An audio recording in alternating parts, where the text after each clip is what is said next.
In this tutorial, you will learn how to navigate the control panel menus. Press the Select button under the Home icon. Use the navigation buttons to highlight the Language icon. Press Select. Use the up and down arrow keys to browse to your desired language.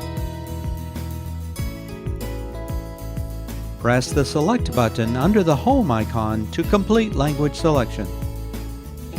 Highlight Settings and press Select. Navigate to Print Method. Use the up and down arrow keys to match the print method. Navigate to Media Type.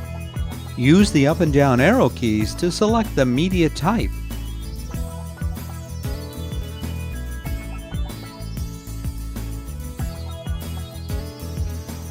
Navigate to Sensors and press Select. Use the up and down arrow keys to select the sensing method.